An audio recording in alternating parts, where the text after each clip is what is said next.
Mag-repair ta mga idol og KTX nga kon mga idol, Bluetooth speaker mga idol. Ang problem niya mga idol kay ang charging pin.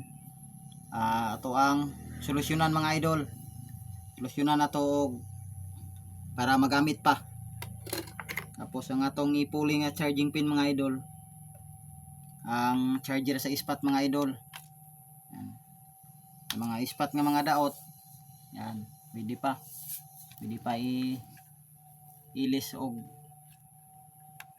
ang yang charging pin mga idol sa speaker mga idol, sa mga Bluetooth speaker.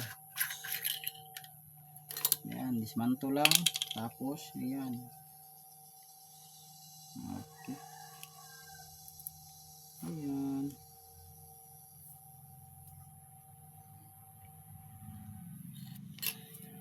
Dali lang mga idol.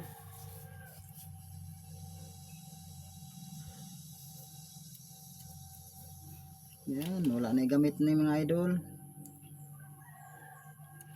Nagkatira katapat mga idol. Tapos kini mga idol, ayan. Try na to mga idol. Huwag na pa ba siya ibultahe mga idol.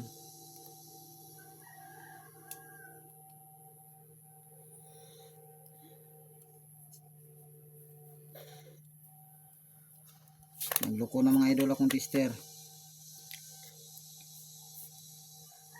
Napa mga idol, napay 3 volt mga idol, okay pa. Yan, okay na lang mga idol. Update lang ako niya mga idol lang kung maayo na siya mga idol. Yan, bago mga idol. Kana lang, bye bye mga idol.